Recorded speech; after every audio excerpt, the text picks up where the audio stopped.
Hey guys, how's it going? So this stock was brought up by Dead Inside FUBO TV, and I looked into it, and it does look like a very interesting company that could be a really big return on investment. Uh,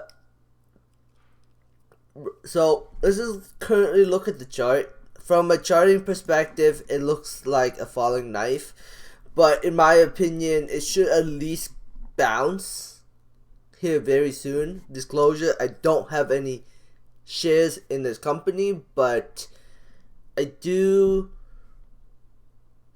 plan to make a position. Just don't know when, because right now it looks like a falling knife. If it was to drop down a little bit more, I might make a position, just simply because I think that this stock is going to bounce, and I think it's gonna bounce hard because there's so many short sellers in this stock that, in my opinion, I think that this stock, it's going, those short sellers are going to be taking their profit, and when they do take their profit, this stock is going to skyrocket back up again, and you can make a lot of money if you buy this stock at the right point.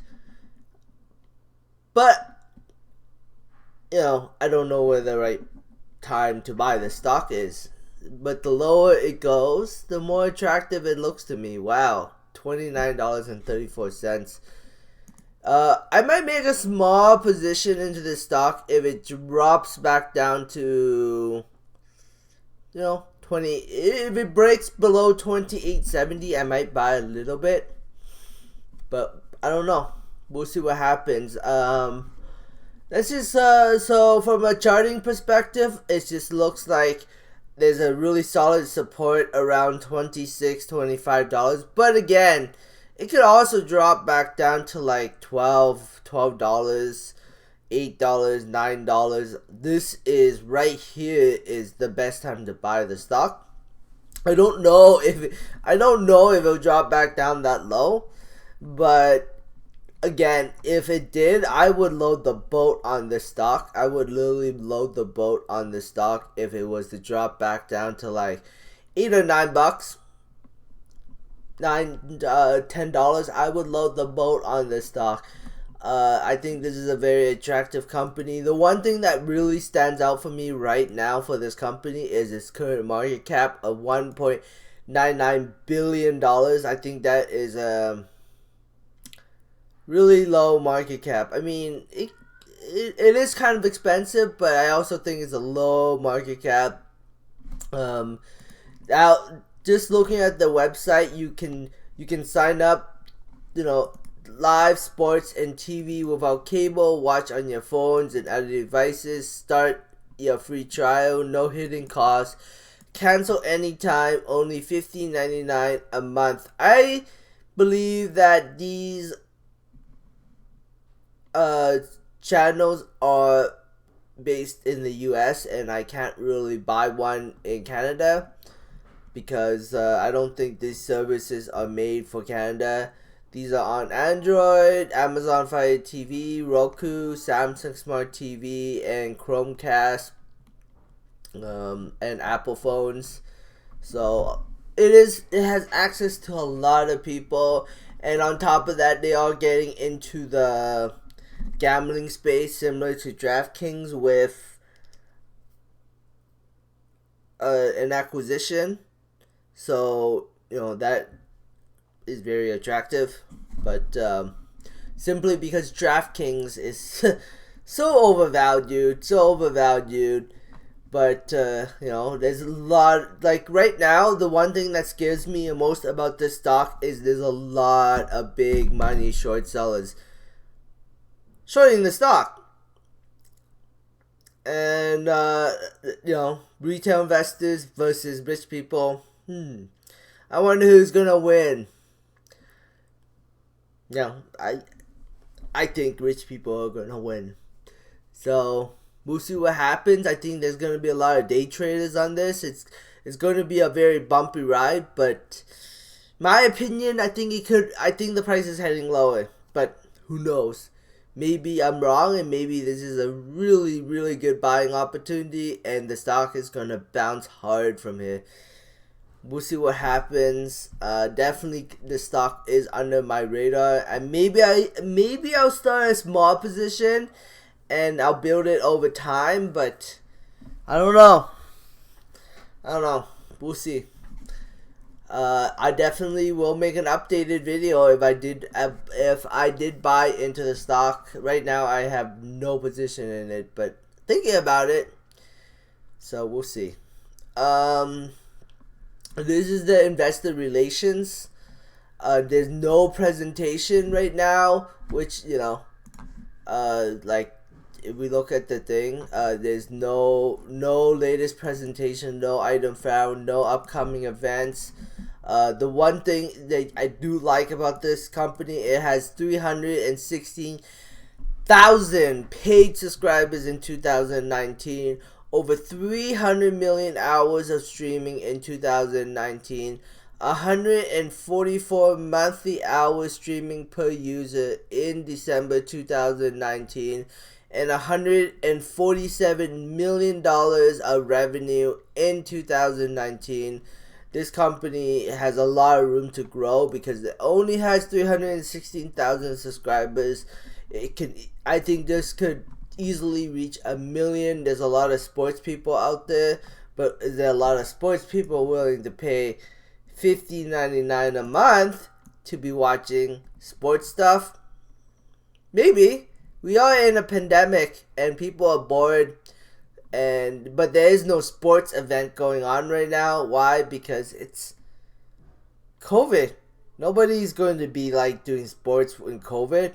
So, yeah, the sports, this FUBO TV short term will probably suffer because of COVID, but who knows, whatever. This, you know, that's why I think, but if you think about this long term, I think this is a solid investment, especially if this thing can go back down to $9 to $10. I think that would be a really solid buy down there, but what? I don't know. I hope so. Disney, if we look at Disney Plus, they're in the streaming service. Their core business is, you know, basically history. Well, I don't know if it's history, but their core business is like melting down because of COVID. It will eventually get back to normal, but because of Disney Plus, banks and rich people are pumping this thing to the moon. Like, literally to the moon. So, all-time high, you know, sitting at $182.60. I'm thinking of buying put options on Disney Plus. On Disney, because I think Disney is extremely overvalued, and I think it's going to fall. But I could be wrong, and the stock price could go up and up and up and up. So, you know, I feel like it's gonna pull back eventually, and I think eventually short sellers are gonna attack Disney for its core business. But Disney Plus could, and if Disney Plus starts, because the one thing I'm thinking is Disney did sign up a lot of people for their 1 year thing, so I'm thinking that a lot of people are going to unsubscribe to Disney Plus after that year is up. And if Disney Plus was to decrease in numbers at all and stop growing, just even for a little bit, I think the stock's gonna crash really hard, in my opinion. So we'll see what happens. They are having their earnings in February, so I definitely aim for the February earnings report. But for short term, I think the stock might head up a little higher. We'll see.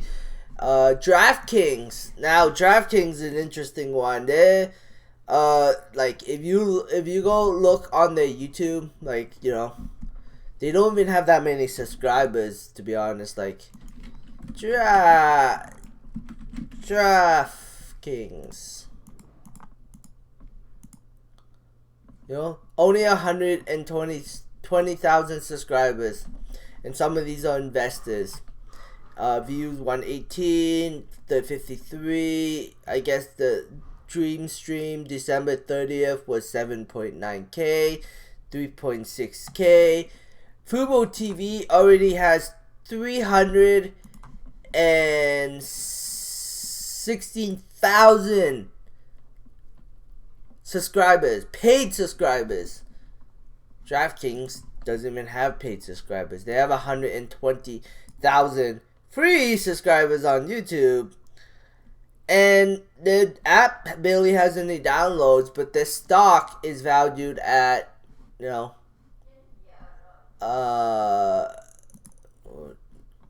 on, $18.59 billion. Yeah, I wonder, little overvalued, but and I think that short sellers will eventually, come after this stock, and this thing could crash hard. But short, I don't know what it's gonna do short term. I think it could head higher, but we'll see what happens. We'll see. Anyways, that's really all I have to say in this video. Thanks for watching. Subscribe for future updates, and have a great day. Bye.